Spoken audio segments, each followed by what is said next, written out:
Well, good Friday morning, friends. Mark Holmes here, of course, with my buddy Cowboy Joe Boo, as well as Joe Bear in the house. And as always, I want to say thank you all for watching, commenting, subscribing, and being part of the Joe Boo Sports Report. Without you guys, as well as you ladies, you know that this literally does not work. So let's get open for business here. And let's wake up the football gods. Wake up here this morning, guys. It is finally freaking Friday, and unfortunately, we actually have sad news to talk about this morning. Let's actually go to the news on this one. A former NFL player has been identified as one of two hikers who were killed while climbing the mountains near Idlewild yesterday. Off-duty Long Beach City firefighter Galvin Escobar and 33-year-old Chelsea Walsh were killed while climbing a rock face in the San Bernardino National Forest. Escobar went to San Diego State and spent 5 years in the NFL, playing for the Dallas Cowboys and Baltimore. Cowboys tonight tweeting their condolences, saying Escobar is, quote, forever in our hearts. Hello, I'm Mark Brown. Get more great ABC7. Galvin Escobar, rest in peace, buddy. I'm assuming he enjoyed rock climbing and everything else, so at least he went doing something that he truly enjoys. Life is precious, y'all. I always tell everybody, make sure you live every day like it could be your last. Live life with no regrets. Live life to its fullest and try and do everything you can to make sure that the people around you know how you feel about them, because when your time is up, it's your time is up. And sadly, for Galvin Escobar at 31 years of age, his time is up. You know, we lost Coolio the day before, 59 years of age. And this is where I turn 57 soon. For me personally, seeing all of these people that are my age and younger that are passing away, you realize your own mortality. And I'm making it a point in my life to make sure that I enjoy everything that is possible, and I do everything that is possible to look out and to help others while I'm still here, because I don't know how much time I have. You don't know how much time you have. So you've got to make the most of your life. So the Dallas Cowboys this weekend get ready to take on the Washington Commanders. You know, it's funny. It's comical almost to me, because Eagle fans right now are kind of butthurt. Congratulations, Eagles. You're beating the teams that are in front of you. Way to go. Can't complain about that. You didn't set the schedule. The NFL did. You're the only undefeated team going into this weekend. Miami lost last night. We'll see how much they really lost with Tua going out. He was supposedly, when I went to bed last night, going to be going back to Miami with the team and things. But you have to wonder what the hell's going on here. Miami Dolphins basically said there was no concussion on Sunday, but having a game on Thursday night, and definitely there was a concussion last night. It will be interesting to see what the real diagnosis was, what actually happened. Was this like a stinger in his back that caused all this stuff to happen? And, you know, it's null and void. Is there concussion? Is he concussion, likely to have them again? Where's his career going to be?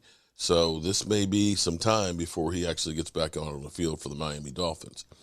And I will say that every NFL player is one play away from being retired. And that's the reality of football.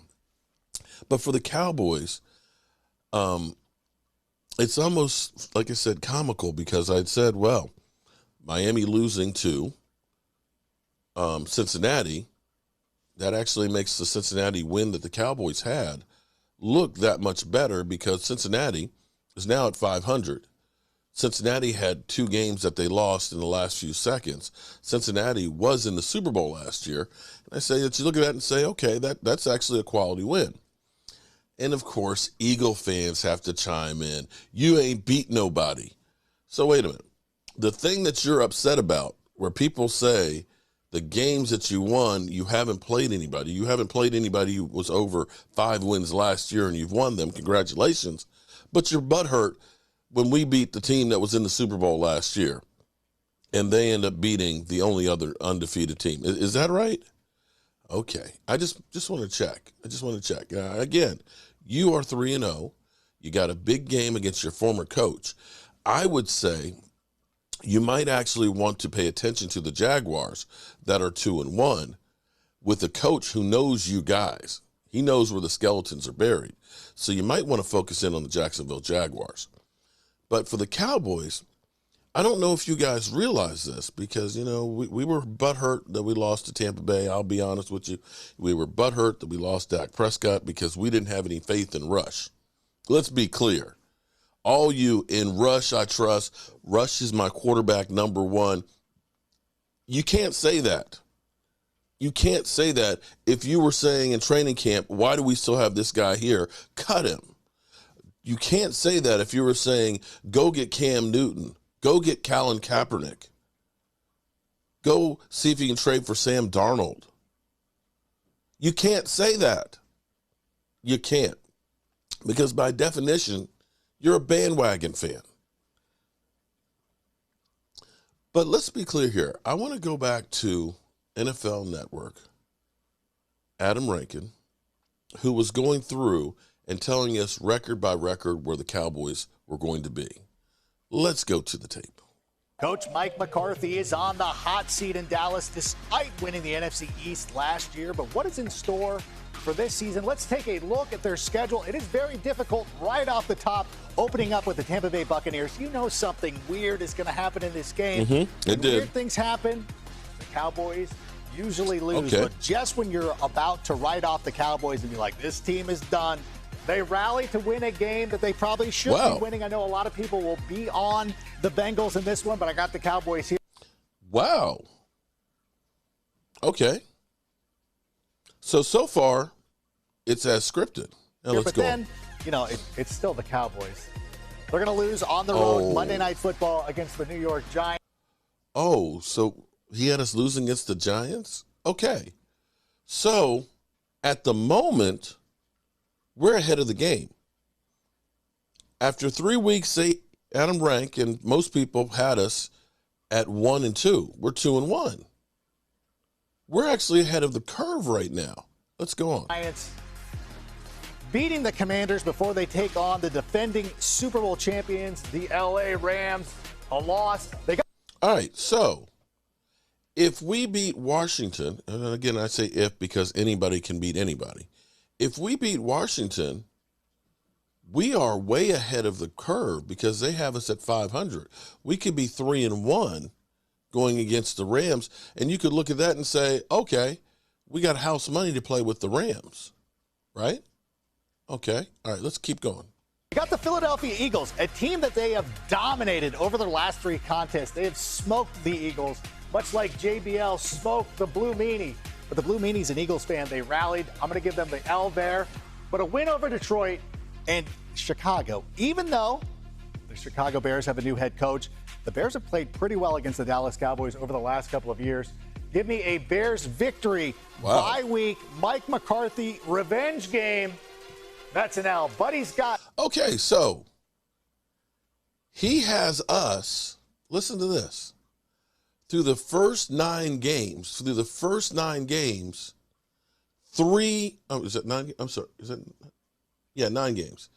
He has us literally 3-6. He has us at 3-6 through the first 9 games. So hypothetically, if we beat Washington, we already have as many wins as he projects us to have through 9 weeks. And you got to think that we'll win at least one more. But let's go on and see where they finally have us. He's got an old favorite, the Minnesota Vikings, a team he's had a lot of success against. Give me a win there. You're not going to lose 2 games to the Giants. Indianapolis, though, this is one of the most interesting ones. Matt Ryan is the new quarterback for the Indianapolis Colts. That's a good football team. I still think the Cowboys can take them. They will take the Houston Texans as well. And you see the Jags there, and you're like, well, there's an easy win.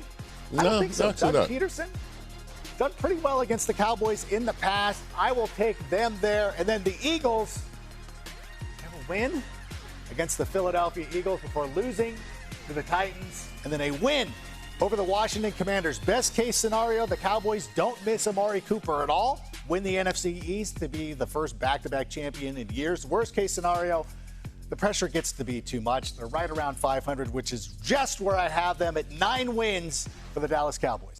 Okay, so, wow. He has us at 9 wins and being 3-6 the first 9 games. We're going to game number 4, and we could possibly have our 3 wins right now. By his looking, we could be much better than the 9-8. I'm just, like you said, we're just going by what we've got right now, okay? Now, we lost our quarterback. We lost Dalton Schultz.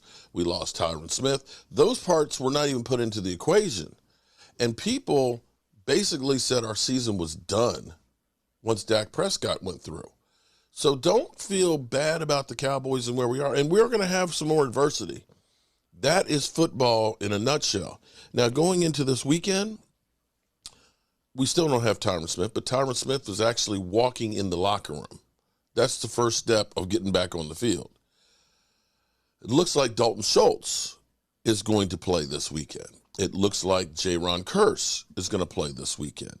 It looks like Michael Gallup will get his first action this week as well, which will definitely help our receiving core.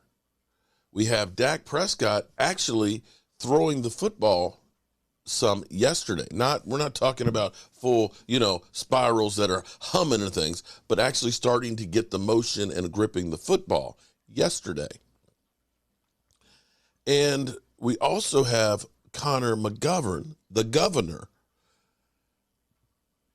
looking like he's going to be back this weekend. So now you all of a sudden start seeing the Cowboys are getting pieces back together. I hope what happens with this weekend is the Cowboys can get a victory and get this thing put to bed early, and they can get out healthy.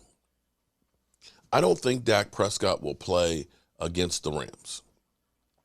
But if we have a healthy team, if we have a healthy roster, if we have a non-flu Micah Parsons, if we have a Marcus Lawrence without a foot issue, if we have Zeke and Tony Pollard that are running, you can't say that the Cowboys, with the defense that they have and an efficient offense that's not turning over the football, doesn't have a chance against them. The offensive line, now that you have a Jason Peters who can probably play more than 14 snaps, and maybe it ends up being where we alternate series with the guard to really get them up to speed, that the Dallas Cowboys offensive line is going to be looking better and better. So we'll see how we put all this stuff together. I still think the key on this season and the success with Dak or without Dak is using the tools that you were forced to use because Dak was not in there. You still need to be running the damn ball, right? Right, West Coast? Run the damn ball. And so that's where we are. Whew. I got so much to do. I got so much to do today. I almost wish I had some extra help because I just got a boatload of stuff that's got to get done. We have the hurricane remnants that are going to be coming through and being parked over us the next couple of days. So I'm going to have to get everything set up and squared away to be able to broadcast for inside for the game and things. And we have a couple of challenges that are going on. My man DMV had said a couple weeks ago that if the Cowboys beat the Giants in Washington, he'll eat a chip, the blue chip, the spicy chip. We had Rio, where we did a live stream the other day, who said that if Washington loses, he'll eat a chip. So another reason why everybody wants to see the Cowboys win, because everybody likes to see people in pain. So I've got the chips. I believe Rio likes strawberry ice cream, and I forgot, is it vanilla bean? I think is what, I got to double check and see what kind it is. I think it's vanilla bean that DMV likes. And make sure I have a gallon of milk for those guys, because if the Cowboys win, it's going to be fire up in here.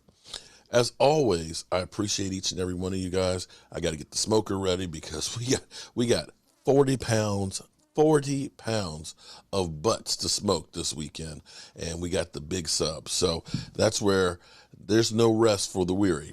I got to get her done. I'm Mark Holmes, and I hope you're going to have a great Friday. And thoughts and prayers to Galvin Escobar's family, and thoughts and prayers for Florida after going through the hurricane, as well as Puerto Rico having gone through one just 2 weeks ago as well. It's going to be a long time and a lot of money to get those people back up and running. And we as a nation need to come together for our people.